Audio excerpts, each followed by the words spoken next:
is a gift to its people. The Creator wasn't just talking about where we come from, the color of our skin, the language we speak. The Creator says this is our gift. And as a gift, we take care of it. And that's what you are all doing here today. So, okay. You are great. Your spirit. The Creator recognizes you today for the things that you do, say, and will become today.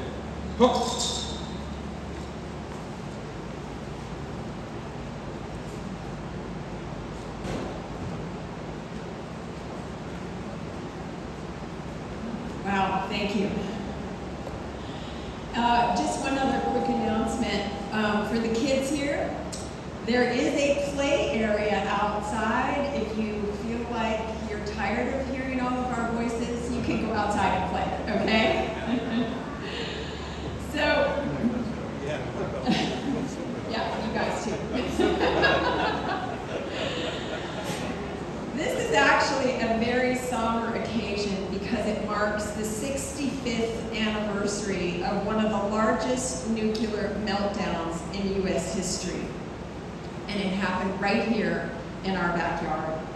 Today also marks the start of a massive 10-day campaign to put pressure on our local officials who promised and passed unanimous resolutions to sue the Department of Toxic Substance Control, the DTSC, if the environmental impact report came back with anything less than a full cleanup. I'm here to tell you, 1 year ago, the EIR came back suggesting a minimal cleanup, which allows the contamination of this toxic site to imperil more families and children. We're here to demand the Los Angeles City Council, Simi Valley City Council, Los Angeles County Board of Supervisors, and Ventura County Board of Supervisors keep your promise and resolutions to sue the DTSC to clean up the Santa Susana Field Lab to background immediately.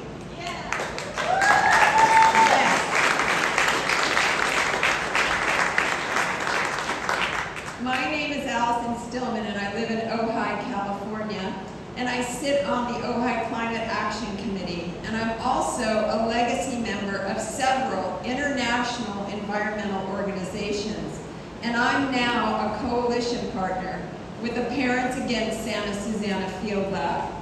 I was only recently made aware, and I've lived in this area off and on for 30 years.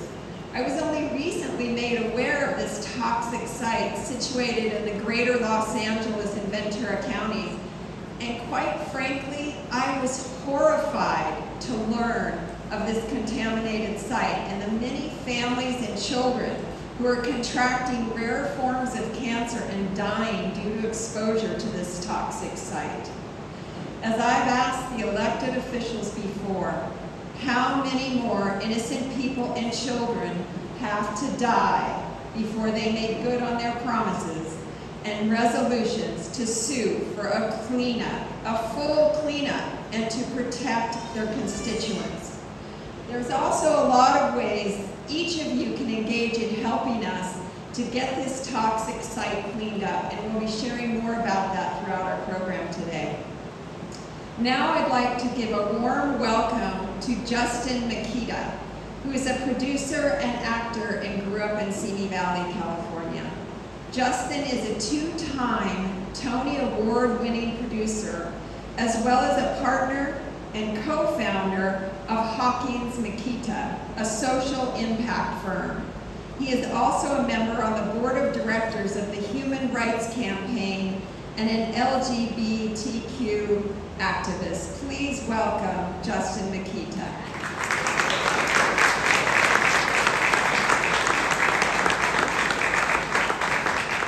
Thank you. So I'm reading off my phone because I tried to print at my mom's house this morning, but the computer is as old as me, so we struggled. Thank you so much for having me. My name is Justin Makita. I lived here in Simi Valley until I was 17 years old. By the way, I'm not an actor anymore, though I was a childhood actor. I spent my childhood in this great town. I lived off of Sinaloa my whole life, at least the parts I remember, with my parents, Chris and Mike, and my 3 older siblings, John, Michael, and Kim. I had a pretty awesome childhood. I always learned great values from those around me that have stuck with me. Values like be kind to one another, be a good neighbor, always keep your side of the street clean. I went to Madera Elementary and Sinaloa Middle School. I was a Cub and Boy Scout. I went to Sunday school at Trinity Lutheran Church and Awanas at Grace Brethren. I remember as a young kid going to Chuck E. Cheese and ice skating rink. I played in the AYSO Soccer League, senior youth baseball, and I took tennis lessons at Oak Ridge. From a young age, I was also a driven entrepreneur. I used to sell lemonade in the summers at the base of my driveway to make some extra money. I asked people to bring their own cups.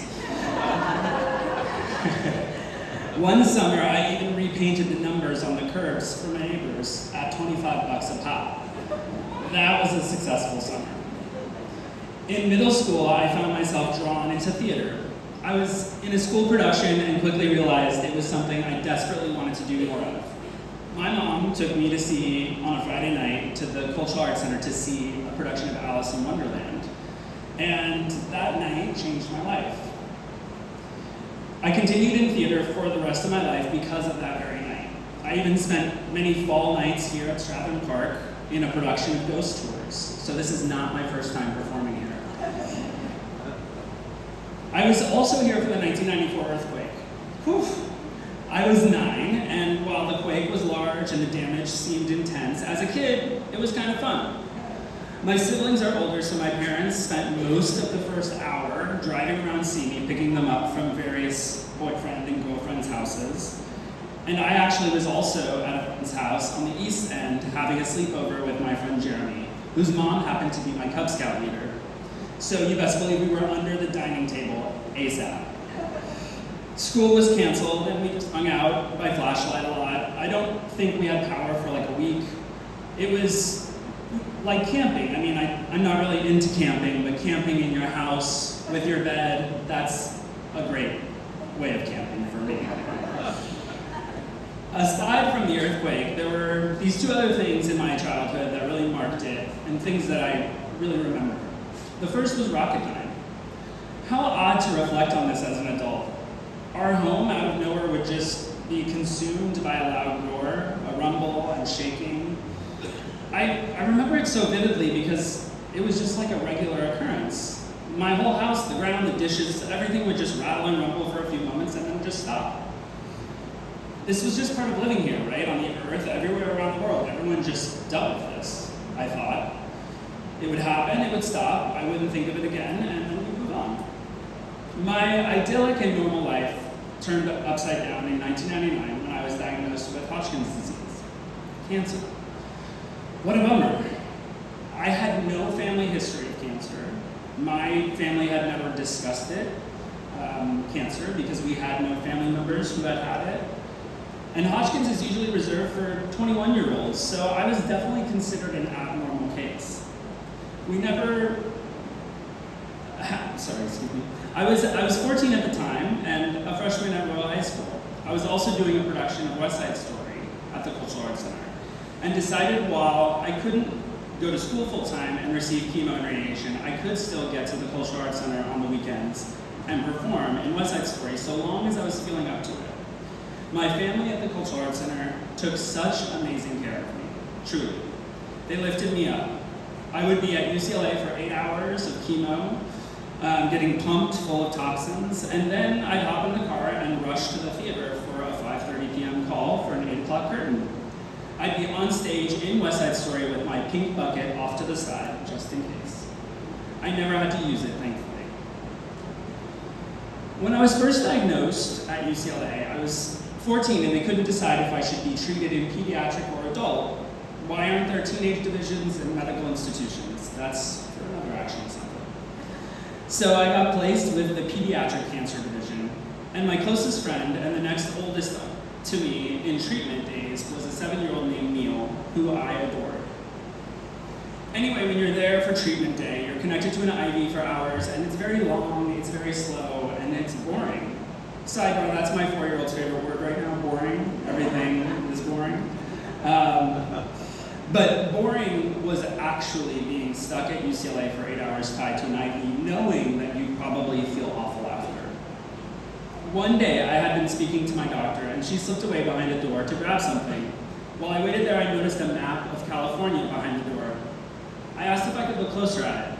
I recognized quickly there were certain areas with dozens of red pushpins in it, clustered together, and others with very few.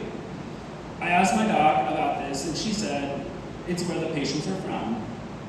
And so I located myself on the map, and I was one of what felt like dozens of red pushpins, all clustered so closely together that I couldn't actually see the paper map underneath. She had mentioned that I was from a hot zone. I thought that was odd, and then I went on my way. Cancer happened, it took me a year of treatment, and then I was able to resume somewhat normal activity. I went back to high school, sophomore year, but it was only somewhat normal because, childhood cancer isn't fun. And it's no joke, I was a kid and then I wasn't, and that was that. I've had to deal with the repercussions of cancer my whole life. Just this week, I was meeting with my doctor because of ongoing thyroid issues. But I'm lucky, I'm grateful, I'm here to tell the tale. I went to UCLA for musical theater, shocker, and then I never left Los Angeles. Now I have a beautiful family, my husband Jesse, and 2 children, Beckett and Sullivan. Beckett who's here, say hi Beckett, say hi. I hope this isn't too boring for you. It is too boring. As I got older, I started hearing about the St. Susana Field Lab. And how in 2006, only a year before I graduated from UCLA, Rocketdyne finally ceased operations, having substantially contaminated nearly 18 miles of land. 18 miles. We are so careful about the sugars we feed our children, about the toxic chemicals we spray on our produce, and yet, since 2006, Boeing has sat on and refused to clean up 18 miles of our contaminated earth due to corporate greed and denial. Land that sits right here in the middle of all of our homes, with chemicals seeping into our water supply, burning off during wildfire seasons and into our air supply, and blowing into and beyond the borders of our Valley of the Wind. Traveling far and farther from the 18 miles that sit virtually untouched since 2006. How is this okay? It's 2024. Boeing still refuses to clean up the mess they've made, and our community and others around us are suffering. Countless other young people who I grew up with around were getting sick, somewhat out of nowhere, and it all finally started to click. The heat map at UCLA started to click. Those I knew from my youth were having family members fall ill. My brother got diagnosed with MS. My best friend Johnny died last year from brain cancer. He left behind his wife and 2 beautiful daughters. I miss him terribly. Countless other friends of friends have either fought or are currently fighting various diagnoses. I know there are many reasons why people get sick, but we all have something in common: Rocketdyne. We all felt Rocketdyne rumbling regularly until the rumbling stopped in 2006. But even today, while there's no more rumbling, the contamination hasn't stopped. The silent but deadly pollutants are seeping and creeping into our community and beyond, causing harm, and there is no more time to waste. This is an emergency. There's no reason why any stretch of corporate and human-made contamination should be left to chance. I don't need to see the science and research, of which I know there is plenty, to know what is right. It's time for our leaders, it's time for our Governor Gavin Newsom, it's time for anyone in charge to stand up for our children. It's time for Boeing to finally be a good neighbor. Yeah.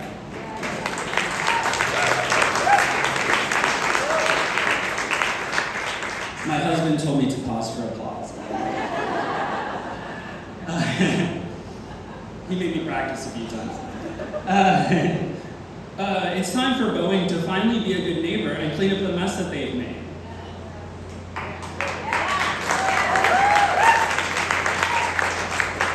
It's time to clean up the Santa Susana Field Lab for my kids, for your kids, and for this great community. Our children's lives are literally at stake. Let's not put any more pushpins in the heat. Thank you.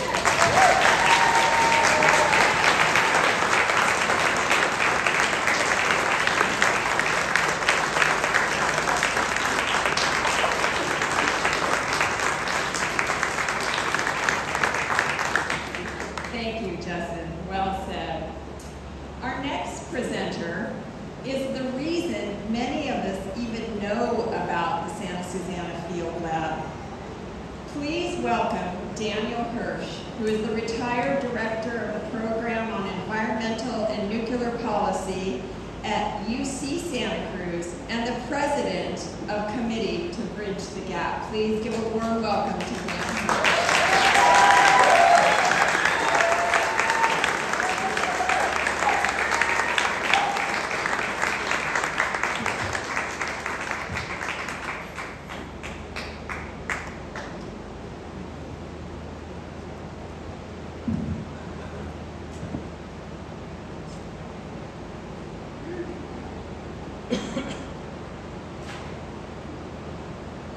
Can you move back to the first slide? Thank you. I'm very grateful to be here. I want you to know I have driven, it'll be round trip, 15 hours to be with you for this 15 minutes. And I'm doing that because for 45 years, ever since students working with me when I taught at UCLA uncovered the meltdown, I've been trying to help get the site cleaned up.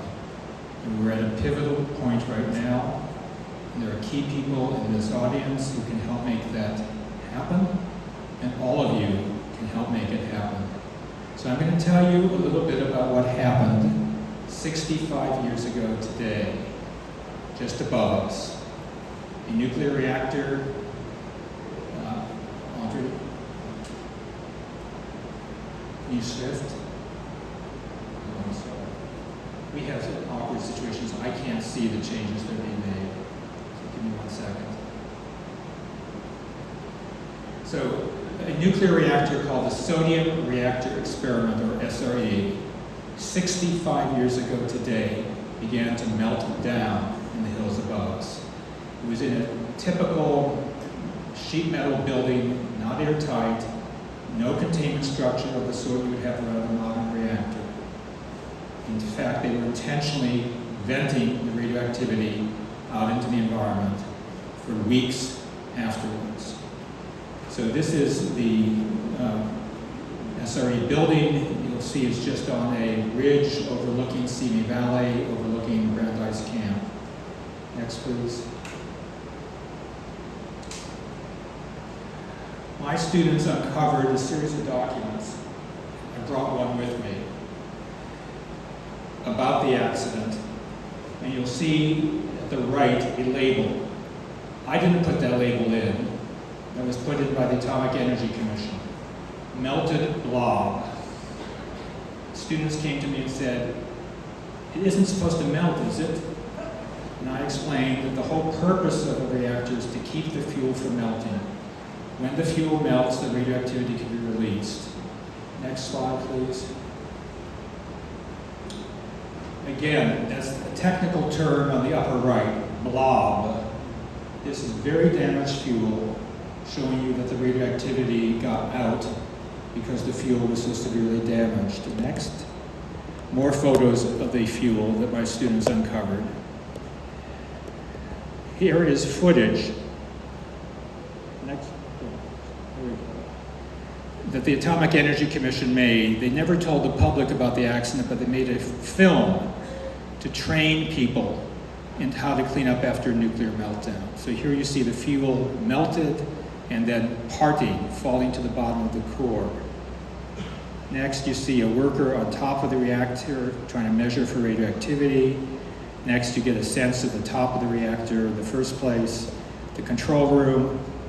And this I adore, the picture of the worker peering in to the core. You can't read the cap, but the cap says, "Your safety is our business."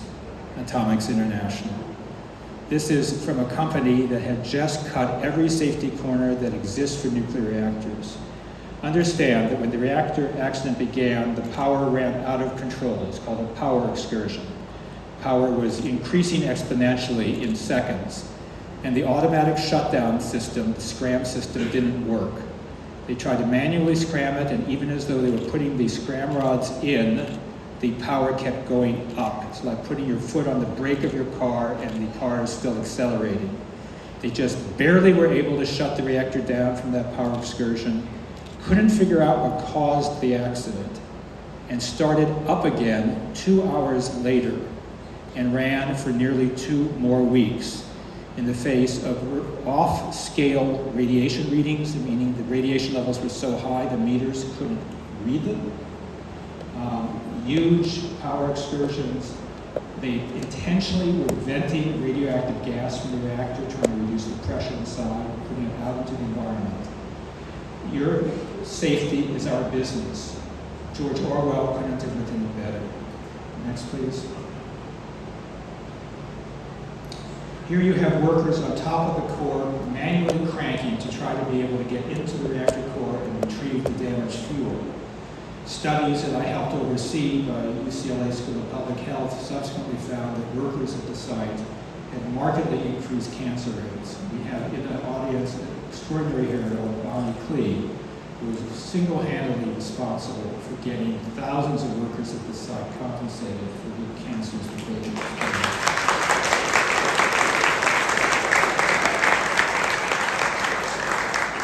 Here you see a worker peering into the melted core with a borescope, getting a huge dose of radiation himself. And next, again, your safety is our business, Atomics International. So you can see some of the melted fuel. There's one point in this, as we open the core, you will see melted fuel at the bottom. So next, understand that they were intentionally venting the radioactivity to Simi, the West San Fernando Valley, Thousand Oaks, just venting it for days and days and days and weeks and weeks. Even months after the accident, the room was so radioactive that workers would get a year's exposure in just a few weeks. So to try to reduce that, they opened up the door to vent the radioactivity out into the environment again. Next. Sorry.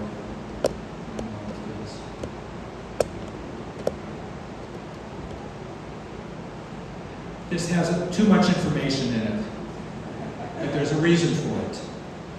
The SRE that melted was not the only reactor that suffered an accident on this property.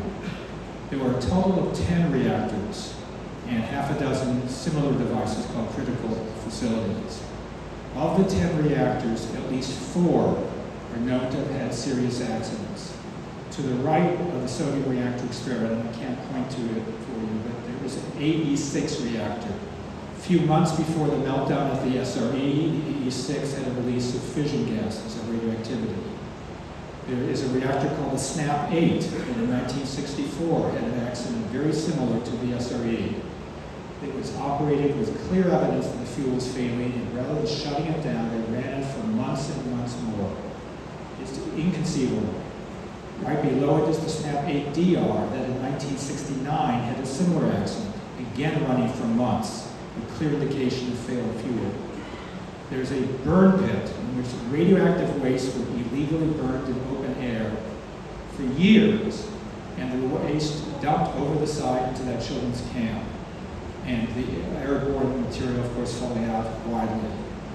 There was a hot lab where radiated nuclear fuel from around the country was shipped in to be declad, and there were nuclear fires in that hot lab. And there was a plutonium building. Plutonium is the most dangerous material on Earth, a millionth of an ounce will cause lung cancer with virtually 100% certainty if inhaled. Next, please. That wasn't all. In addition to all that nuclear work and all that radioactivity released, there were tens of thousands of rocket and missile tests. that occurred over decades. They released huge quantities of toxic materials to air, soil, and water. To give you one example of how irresponsible this was, they used trichloroethylene, TCE, a toxic solvent that's dangerous in drinking water at 5 parts per billion. And they used 1 million gallons of it to flush out the rocket engines the way you would use water to clean off your driveway, but they were using a toxic chemical. And 500,000 gallons of that seeped into the soil and the groundwater at the site and is still there. Next. So there's contamination by over 300 toxic chemicals, such as perchlorate, PCBs, TCE, and dioxins, and dozens of radionuclides, such as plutonium, strontium, and cesium. And they've been detected at elevated levels in soil, groundwater, and surface water. Next, please. Federally funded studies found that that contamination hasn't stayed on that mountain. And why would it? Gravity works, and gravity brings the contamination down to all of you. They have found contaminants migrated and are found off-site, particularly within 2 miles, at levels in excess of EPA levels of concern, and as you'll hear in a moment, other studies found significantly elevated cancer rates in the population off-site, 60% higher rates associated with proximity to the field lab. Next, please. You all know where the field lab is. It's up on Mesa. There are more than 700,000 people who live within 10 miles. So they are in Ventura County, LA City, Simi Valley, and the only people now who can help save their lives are the supervisors and city council members for those local governments. Because as you'll see, Boeing has broken its promises, Department of Energy and NASA have broken theirs, the State Toxics Agency has broken its, and our only hope now is for the local governments to do what they have said. Next, please. So now let's talk about the decades of broken promises. In 2007, there was a consent order signed, and in 2010, an administrative order on consent. Both of these required a full cleanup of the site to background. It's a term you're going to hear a couple of times. Cleanup to background means returning the site to the condition it was in before you contaminated it. Your kid messes up his or her room, the kid needs to clean up all of the room. Boeing and these others are responsible for the contamination with terribly dangerous materials, and they signed agreements to clean up all of it, to clean it up to background. And in addition, those orders require that that full cleanup be completed by, you ready for this? 2017. Now, I haven't checked my calendar recently, but I think that that is no longer the current year. 7 years have passed since the deadline for the cleanup to be finished, and the cleanup that was promised by these agreements hasn't even begun. Broken promises. Agencies not standing by their word. Every day that that contamination remains up there, more people, including children, get exposed. Next, please. So these cleanup agreements were with Boeing. Can't get 2 astronauts back from the space station because it's malfunctioning rockets. Just in the last week, pled guilty to criminal activity that was involved in the deaths of hundreds of people in planes. And you recall a few months ago, one of their planes popped a panel in midair. And the pattern has been cutting safety corners and capturing regulators. And what is happening with planes is happening with the San Susana Field Lab. Going, cutting the safety corners, putting people at risk, and getting away with it because they've captured their regulators. The other 2 responsible parties are the Department of Energy, the successor to the Atomic Energy Commission, and NASA, which has responsibility also for the Air Force nuclear missile tests that were done there. That 2017 deadline has come and gone, and not only have the responsible parties not complied, but DTSC, the Toxics Agency, has failed to enforce the agreements. Now, some of you know how much I like the video footage of this promise because this man broke his promises to me personally. I'm not going to play the videos, but we're just going to show you the quotes. Some of you were in the room. believe, Linda, you introduced him at this meeting. There were many electeds present, their staffs, and the public. He is the former secretary of the California EPA, and he came to the Simi Valley Cultural Arts Center and addressed a large crowd and said, these entities, Boeing in 2007, DOE and NASA in 2010 entered into agreements. Those are legally binding agreements. We will hold them to those agreements. And as I said, but I will say it again, our job is to regulate, not to negotiate. And when he said that, as I said before, I'll say it again, he said it 4 times that evening. Next. We're really not here to negotiate. This is about not a negotiation, but implementation. So once someone has agreed to something, the price of a house or a job contract, you expect people to be good to their word and to do it. He said it again. This is not an ongoing negotiation with the polluters. Less than a year later, his toxic agency initiated the very secret negotiations he had pledged to all of you he would never enter into, and kept them secret. And when those secret negotiations finally became public, not by the state disclosing them, many of you who are elected officials wrote, as you'll see in the next slide, criticizing, and this was to Blumenfeld himself, criticizing them for entering into secret negotiations, criticizing them for not fixing the problems with the environmental impact report, criticizing them for weakening the cleanup standards and not enforcing the agreements.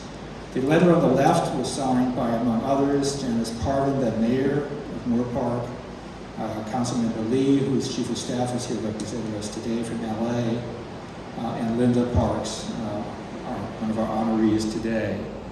On the right is a letter from Senator Padilla and 4 congresspeople, several of whom have represented us here today, expressing the same concern.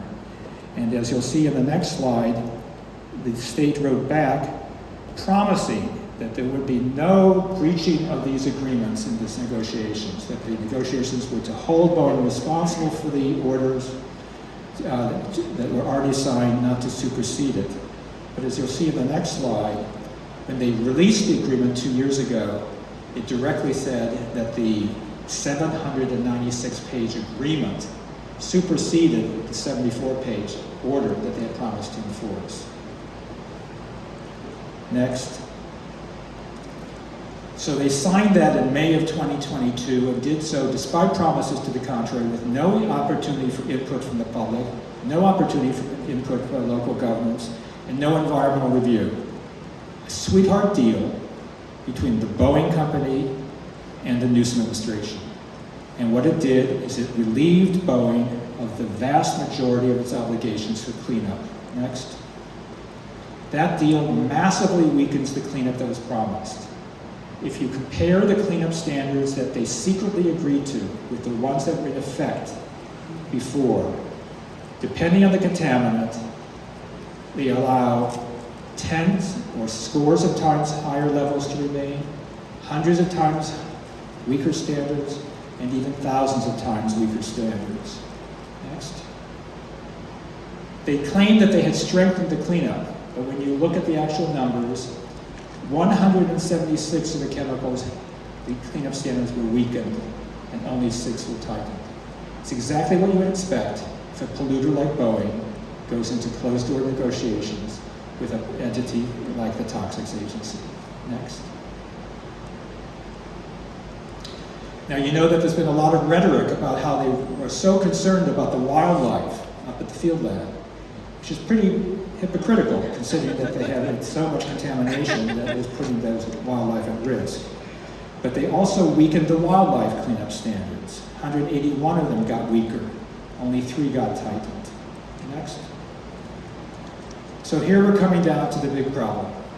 On July 28th of last year, in other words, in a few days we'll be coming up on the 1-year anniversary, the Department of Toxic Substances certified its final program environmental impact report. The City of LA had sent in very critical comments about the draft. Ventura County has submitted very critical comments, LA, and many of the public here today. All ignored. The final PIR breaks the commitment for a cleanup to background, and not just for Boeing, but for the Department of Energy and for NASA. Next. Here are the key points. Those 2007 and 2010 cleanup agreements have been long supported by Ventura County, LA City, and Simi Valley, and the community. And they're now broken in the final program EIR, shredded. Little strips of scrap on the paper, on the floor, all that's left. For Boeing, the great majority of the contaminated soil on that site will never be cleaned up if the PIR is not overturned.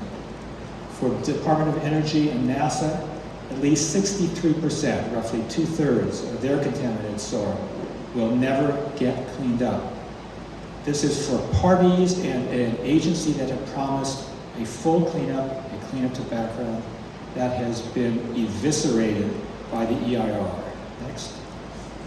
The final PIR incorporates after the fact the Boeing DTSC deal to release Boeing from most of its cleanup obligations, which by the way violates the fundamental rule of environmental review, which is you do the review before you make the decision. Here they made the decision to give Boeing what it wanted and then did a post hoc environmental review without circulating that for public comment. Next. The PIR limits the amount of soil to be remediated no matter how much contamination is found to a small fraction of the contaminated soil in the Boeing areas. And next. It similarly breaks the AOCs, the 2010 agreements with DOE and NASA. The AOC is required to clean up to background, which means that at the completion of cleanup, there will be no contaminants remaining in the soil above what would have been there before the contamination occurred. And it tears that to shreds. You're going to leave the majority of the stuff not cleaned up. Next. Here's a map from the EIR. Too much information, but just take a look at the color. This is the site, and the colored areas are the areas they propose to exempt. And every bit that they exempt puts you and your children at greater risk, because it's on a hill, and that stuff wants to get off the hill. Next. The final PEIR has been issued.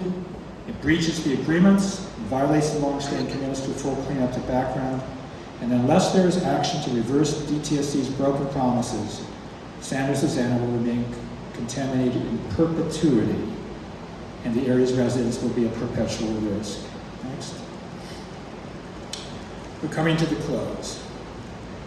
The only hope, the only people who are on your side are the local governments.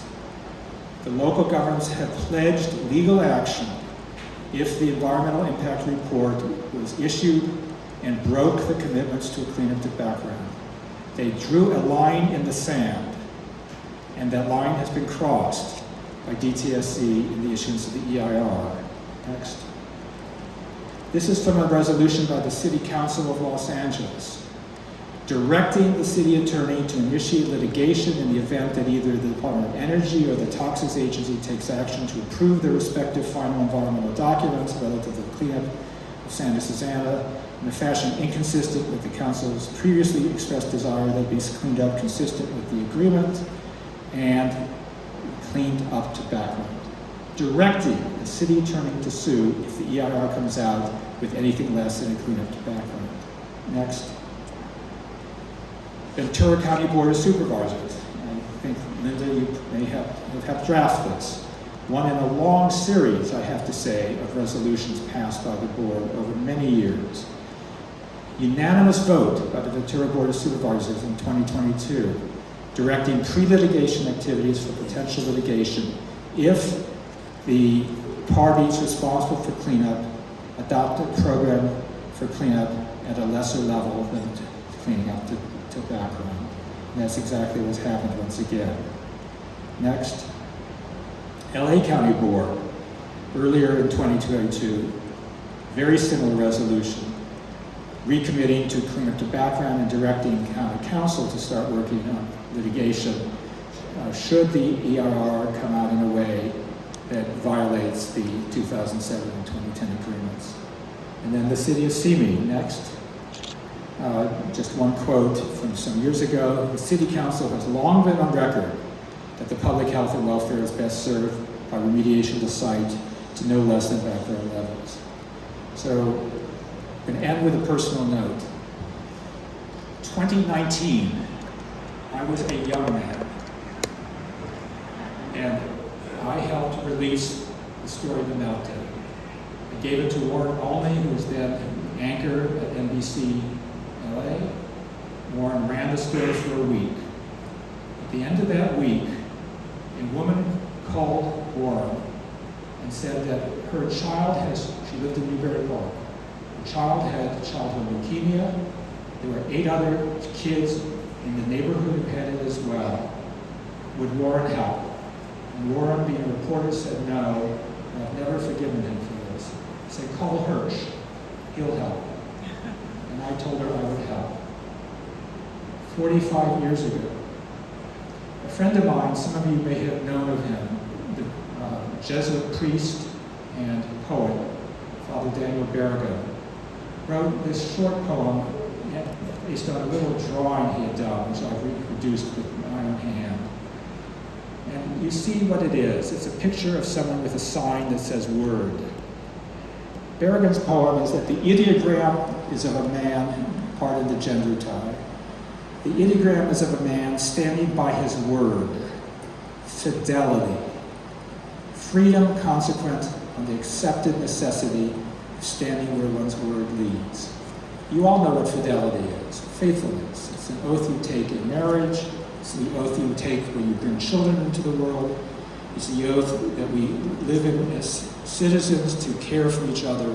It's the oath that elected officials and government officials take to protect us. I'm here to tell you the good and the bad. There are some magnificent people. We're going to honor some of them a little later today, who for 35 years have been standing by their word. Marie Mason, Holly Huff, Don Kowalski, and for many years on the board in the parks, Sheila Kuehl can't be with us, and so many others. They've understood that to be a responsible person, you stand by your word. The Boeing Company, the Department of Energy, NASA, have broken their word. First, it promised to run the facility safely, promised then to clean it up fully and properly. And then the Toxics Agency broke its word to enforce those agreements.